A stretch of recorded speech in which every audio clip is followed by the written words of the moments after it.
آئیے شروع کرتے ہیں۔ آج ہم ایک بہت بہت مشہور قدیم چینی لوک کہانی چار ڈریگن اور چینی ندیوں اس کی تہوں میں اتر رہے ہیں۔ جی ہاں۔ یہ کہانی ہمدردی اور اصولوں کی خاطر بعض اوقات حکم نہ ماننے، نافرمانی کہہ لیں۔ ہاں نافرمانی اور قربانی جیسے بڑے خیالات کو چھیڑتی ہے۔ بالکل۔ کہانی کا مرکز تو ہے چار طاقتور ڈریگن جی۔ جو خشک سالی سے بالکل تباہ حال لوگوں کی مدد کا فیصلہ کرتے ہیں۔ اور اس میں ایک بڑی بات یہ ہے کہ وہ آسمانی بادشاہ جیڈ ایمپرر اس کا حکم توڑنے کو بھی تیار ہو جاتے ہیں۔ صحیح۔ بالکل۔ اور آج ہماری کوشش یہی ہوگی کہ اس کہانی کے جو اہم پہلو ہیں انہیں سمجھیں۔ مطلب کردار ایسا کیوں کر رہے ہیں، ان کے پیچھے کیا سوچ تھی؟ جی ان کے محرکات کیا تھے، اور اس کہانی میں کون سے گہرے سبق یوں سمجھے چھپے ہوئے ہیں۔ اور خاص طور پر یہ دیکھنا ہوگا کہ یہ چین کی ثقافت سے اور دریاؤں سے کیسے جڑی ہے۔ یہ بہت اہم نکتہ ہے۔ ٹھیک ہے، تو کہانی شروع کہاں سے ہوتی ہے؟ مطلب ہمیں ان چار ڈریگنوں سے ملوایا جاتا ہے نا؟ جی بالکل۔ ہاں، چار بڑے ڈریگن، کالا، سفید، سرخ اور نیلا۔ جی۔ اور یہ کوئی عام مخلوق نہیں ہے۔ نہیں، بالکل نہیں، یہ بہت طاقتور ہستیاں ہیں۔ یوں کہہ لیں کہ سمندروں پر، پہاڑوں پر، بادلوں پر ان کا اختیار ہے۔ اچھا۔ ان کی طاقت کا اندازہ اس بات سے کریں کہ وہ موسم بدل سکتے ہیں، بادلوں کو ہلا سکتے ہیں۔ واہ۔ اور ان سب کے اوپر آسمانی طاقت کا جو مرکز ہے وہ ہے جی جیڈ ایمپیرر۔ آسمان کا بادشاہ۔ جی۔ چینی کہانیوں میں اکثر انہیں بہت طاقتور لیکن کبھی کبھی تھوڑا لاتعلق سا دکھایا جاتا ہے۔ اچھا۔ ہاں، جیسے زمین کے معاملات سے کوئی خاص سروکار نہ ہو، بس اپنی طاقت اور اختیار میں مگن۔ اس کہانی میں بھی کچھ ایسا ہی ہے۔ اور دوسری طرف زمین پر حالات بہت خراب ہے۔ بہت زیادہ شدید خشک سالی ہے۔ تباہی مچی ہوئی ہے، ندیاں سوکھی ہوئی ہیں، کھیت بنجر۔ لوگ بھوک پیاس سے بے حال ہیں۔ کہانی میں جو بچوں کے رونے کا ذکر ہے یا بوڑھوں کی بے بسی، ہاں، وہ دعائیں جو کام نہیں آ رہی۔ جی وہ منظر کشی بہت بہت اثر انگیز ہے۔ اس صورتحال کی سنگینی کو بالکل واضح کر دیتی ہے۔ اور اسی منظر کو دیکھ کر ڈریگنز کا رد عمل آتا ہے۔ بالکل، یہی اہم نکتہ ہے۔ وہ یہ سب دیکھتے ہیں اور ان کا دل یوں کہیں کہ بھر آتا ہے۔ ہمدردی محسوس کرتے ہیں۔ بہت گہری ہمدردی۔ یہ صرف افسوس نہیں ہے۔ کالا ڈریگن ہے جو پہل کرتا ہے۔ وہ کہتا ہے ارے ہمارے لوگ مر رہے ہیں، ہمیں کچھ کرنا چاہیے۔ اور باقی تینوں فوراً مان جاتے ہیں، کہتے ہیں ہاں ہم مدد کریں گے، چاہے جیڈ ایمپرر ناراضی کیوں نہ ہو جائیں۔ تو وہ خطرے سے آگاہ تھے۔ جی ہاں، یہ بہت اہم ہے۔ یہ فیصلہ کرتے وقت انہیں پتا تھا کہ وہ جیڈ ایمپرر کی ناراضگی مول لے رہے ہیں۔ یہ ان کی ہمدردی بھی دکھاتا ہے اور ہمت بھی۔ تو فیصلہ ہو گیا کہ مدد کرنی ہے۔ اب کیا سیدھا جیڈ ایمپرر کے پاس گئے؟ جی، اگلا قدم یہی تھا۔ چاروں اڑ کر آسمان پر پہنچے۔ جیڈ ایمپرر کے محل۔ بالکل۔ اور وہاں بہت ادب سے انہوں نے زمین کے حالات بتائے۔ اور بارش کی اجازت مانگی۔ جی، بارش برسانے کی اجازت مانگی۔ شاید امید تھی کہ بادشاہ کا دل پسیج جائے گا، لیکن ایسا نہیں ہوا۔ بالکل نہیں ہوا۔ جیڈ ایمپرر نہ صرف انکار کرتا ہے بلکہ سخت غصے میں آ جاتا ہے۔ اچھا۔ اس کا جواب بالکل صاف تھا، زمین کے لوگ میری مرضی کے بغیر بارش نہیں پا سکتے، تم لوگ واپس جاؤ۔ اوہ، یہ تو بڑی بے حسی ہے۔ جی، یہ اس کی مطلق علانیت اور ایک طرح کی لا تعلقی کو ظاہر کرتا ہے۔ مجھے حیرت ہوتی ہے کہ اسے اتنا سخت کیوں دکھایا گیا۔ کیا وجہ ہو سکتی ہے؟ یہ ایک اچھا سوال ہے۔ شاید یہ اس زمانے کی طاقت کے نظام پر ایک تبصرہ ہو، جہاں حاکم کا فیصلہ آخری ہوتا تھا، چاہے عوام کا کتنا ہی نقصان ہو۔ صحیح۔ اور اس کا یہ سخت رویہ یہ ڈریگنوں کے اگلے قدم کو اور بھی زیادہ بامانی بنا دیتا ہے۔ تو وہ بظاہر تو سر جھکا کر واپس آ گئے۔ جی، بظاہر تو حکم مان لیا، لیکن دل نہیں مان رہا تھا۔ ان کے اندر وہ بغاوت کی آگ جل رہی تھی۔ اور یہیں وہ بڑا فیصلہ کرتے ہیں۔ اتھارٹی کو چیلنج کرنے کا۔ جی، عوام کی بھلائی کے لیے۔ یہ صرف نافرمانی نہیں، یہ اخلاقی جرت ہے۔ ہاں، یہ ایک بہت بڑا موڑ ہے کہانی کا۔ بالکل، فیصلہ ہو گیا، اب عمل کی باری تھی۔ اور ان کا عمل، وہ تو کمال تھا۔ انہوں نے انتظار نہیں کیا۔ نہیں، بالکل نہیں، وہ سیدھا اڑے سمندر کی طرف۔ اور وہاں سے اپنی طاقت استعمال کی، سمندر کا پانی اپنی پشت پر لادا، اچھا، اور پھر آسمان کی بلندیوں تک گئے اور وہاں سے وہ پانی زمین پر برسا دیا۔ واہ، یہ منظر تو تصور میں بھی بہت زبردست ہے۔ جی، یہ ان کی طاقت بھی دکھاتا ہے اور ان کا عزم بھی۔ اور اس کا نتیجہ؟ فوراً اثر ہوا؟ فوراً جیسے ہی بارش کی بوندیں خشک زمین پر پڑیں جیسے کوئی جادو ہو گیا۔ زمین ہری بھری ہونے لگی۔ جی، زمین سرسبز ہونے لگی، ندیوں میں پانی آ گیا، لوگوں کے چہروں پر خوشی لوٹ آئی۔ بچے ناچ رہے ہوں گے۔ بالکل، بچے بارش میں ناچ رہے تھے، کسان آسمان کی طرف دیکھ کر شکر ادا کر رہے تھے، انہیں پتہ بھی نہیں تھا کہ کون ہے ان کے محسن۔ یہ منظر جیڈ ایمپائر کی بے حسی سے کتنا مختلف ہے۔ جی ہاں، بالکل الٹ۔ لیکن کہانی یہاں ختم نہیں ہوتی۔ خوشی زیادہ دیر نہیں رہی ہوگی نہیں رہی۔ جیڈ ایمپائر کو پتہ چل گیا کہ حکم توڑا گیا ہے۔ جی، اور اس کا رد عمل ویسا ہی تھا جیسی توقع تھی، شدید غصہ۔ وہ غضبناک ہو گیا۔ بالکل، اسے اپنی اتھارٹی کا چیلنج ہونا برداشت نہیں تھا۔ اس نے فوراً چاروں ڈریگنوں کو طلب کیا۔ سزا کے لیے؟ جی، سزا سنانے کے لیے۔ اس کا غصہ عروج پر تھا۔ وہ بولا، تم نے میرا حکم توڑا، میری طاقت کو للکارا، اب قیمت چکاؤ۔ اور سزا کیا تھی؟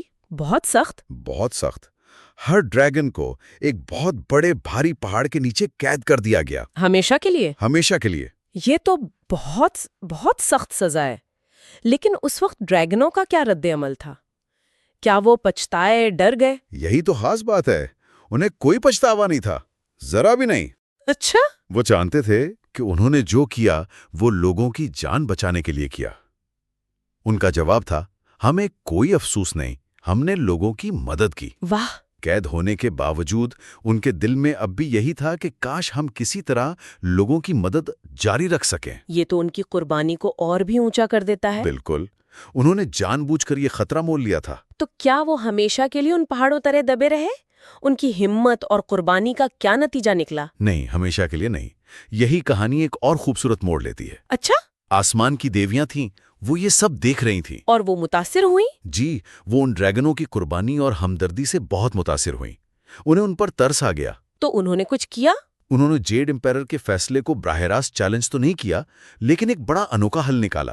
کیا حل؟ انہوں نے ان قید ڈریگنوں کو ان پہاڑوں سے آزاد کر کے 4 عظیم ندیوں میں بدل دیا۔ ندیوں میں؟ ڈریگن ندی بن گئے؟ جی ہاں۔ یہ کہانی کا کلائمیکس ہے۔ سزا ایک طرح سے نعمت میں بدل گئی۔ یہ تو حیران انگیز ہے۔ کون سی ندیاں بنی وہ؟ کالا ڈریگن بنا شمالی چین کی مشہور ہیلنگ جیانگ ندی، اسے آمور دریا بھی کہتے ہیں۔ اچھا۔ سفید ڈریگن بنا چین کی سب سے لمبی اور اہم ترین ندی یانگسی۔ یانگسی، جی۔ سرخ ڈریگن بنا ہوانگ ہئی ندی یعنی زرد دریا، جسے چینی تہذیب کا گہوارہ کہتے ہیں۔ صحیح، زرد دریا۔ اور نیلا ڈریگن بنا جنوبی چین کی پرل ندی یعنی زوجیانگ۔ تو ان کی وہ خواہش کہ وہ لوگوں کی مدد کرتے رہیں، وہ ایک طرح سے پوری ہو گئی۔ بالکل، اور کتنا شاعرانہ انصاف ہے یہ۔ ہاں۔ جس پانی کو برسانے کی وجہ سے انہیں سزا ملی، اب وہ خود پانی کا دائمی ذریعہ بن گئے۔ اور یہ ندیاں تو چین کے لیے زندگی ہیں۔ بالکل، یہ صرف پانی کے دھارے نہیں، یہ زندگی کی لکیریں ہیں۔ کروڑوں لوگوں کو پانی دیتی ہیں، کھیتوں کو سیراب کرتی ہیں، تجارت کا ذریعہ ہے، آمد و رفت کا ذریعہ ہے۔ ان کے کناروں پر عظیم تہذیبیں پلی ہیں۔ تو ان کی قربانی رائیگاں نہیں گئی، بالکل نہیں گئی۔ اور اس عظیم تبدیلی کے بعد ان ڈریگنوں کی کہانی، ان کی میراث، وہ کیسے زندہ رہی؟ یہ کہانی صرف ایک پرانی داستان نہیں بن گئی، یہ پورے چین میں پھیل گئی۔ نسل در نسل؟ جی، نسل در نسل سنائی جانے لگی۔ گاؤں گاؤں، شہر شہر، لوگ ان 4 ڈریگنوں کی ہمت، ان کی قربانی کو یاد رکھتے ہیں۔ صرف یاد ہی نہیں رکھتے ہوں گے؟ نہیں، صرف یاد نہیں۔ ان ندیوں کے کنارے لوگوں نے ان کی عزت میں مندر بنائے۔ اچھا۔ وہ انہیں صرف دریا نہیں سمجھتے تھے، وہ انہیں اپنا محسن مانتے تھے۔ لوگ کہتے تھے 4 ڈریگنوں نے اپنی آزادی قربان کی، لیکن ہمیں ہمیشہ کے لیے زندگی کا پانی دے دیا۔ یہ تو ایک زندہ حقیقت بن گئی ان کے لیے۔ جی ہاں۔ اور یہ بات بھی اہم ہے کہ یہ کہانی بچوں کو بھی سنائی جاتی تھی۔ بہت اہم۔ بچے اس سے کیا سیکھتے تھے؟ ان پر کیا اثر ہوتا تھا؟ ان پر گہرا اثر ہوتا تھا۔ کہانیوں میں ذکر ملتا ہے کہ بچے سن کر کہتے تھے، ہمیں بھی ان 4 ڈریگنوں جیسا بننا چاہیے، جو دوسروں کی بھلائی کے لیے اپنا سب کچھ دے دیں۔ یہ کہانی صرف تفریح نہیں تھی، یہ کردار سازی بھی کر رہی تھی۔ بالکل، یہ ظاہر کرتا ہے کہ کہانی نے کیسے اجتماعی بھلائی، ہمدردی، قربانی، ان جیسی قدروں کو معاشرے میں پروان چڑھایا۔ یہ ایک اخلاقی کتب نما بن گئی۔ تو اگر ہم اس سب کو سمیٹیں، چین کے لیے اس کہانی اور ان ندیوں کا کیا مطلب ہے، عملی طور پر اور علامتی طور پر؟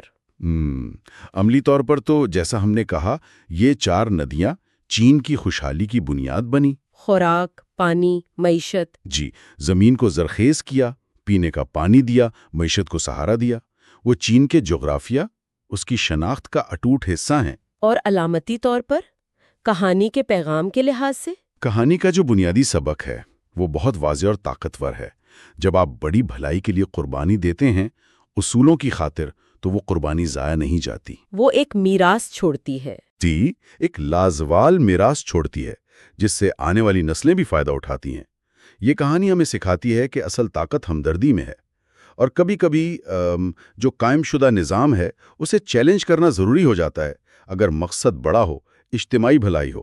تو آج ہم نے 4 ڈریگنوں کی اس غیر معمولی کہانی کا واقعی گہرائی میں جائزہ لیا۔ ہم نے دیکھا کہ کس طرح ان کی ہمدردی نے انہیں متحرک کیا، جی، کس طرح انہوں نے حکم عدولی کر کے بارش برسائی، اور پھر کس طرح ان کی سزا ایک عظیم قربانی بنی، اور پھر ایک دائمی نعمت میں بدل گئی۔ ہاں، جب وہ چین کی 4 زندگی بخش ندیاں بن گئے۔ ختمی طور پر یہ کہانی اس بات کی ایک شاندار مثال ہے کہ کس طرح بظاہر ایک بغاوت کا عمل یا حکم عدولی، اگر وہ گہری ہمدردی اور اجتماعی بھلائی کے جذبے سے کیا جائے تو وہ مثبت ہو سکتا ہے۔ جی، تو وہ سزا کے باوجود ایک مثبت اور لازوال میراث قائم کر سکتا ہے۔ ان ڈریگنوں کی نافرمانی نے انہیں ختم نہیں کیا بلکہ امر کر دیا۔ ان کی قید ان کی آزادی بن گئی۔ بالکل، ایک ایسی آزادی جو کروڑوں لوگوں کی زندگیوں سے جڑ گئی۔ یہ کہانی سن کر ایک سوال ذہن میں آتا ہے، یہ جو عظیم مقصد کے لیے ذاتی قربانی دینے کا تصور ہے، یہ دنیا بھر کی مختلف ثقافتوں میں، مختلف زمانوں میں کن الگ الگ شکلوں میں نظر آتا ہے؟ یہ ایک بہت گہرا سوال ہے۔ اور کیا اس قدیم چینی کہانی کی گونج، اس کا سبق آج کی دنیا میں بھی محسوس کیا جا سکتا ہے؟ خاص طور پر جب ہم اکثر انفرادی فائدے اور اجتماعی بھلائی کے درمیان ایک کشمکش دیکھتے ہیں۔ اس پر غور کرنا یقیناً دلچسپ ہوگا۔ جی بالکل، یہ سوچنے کی بات ہے۔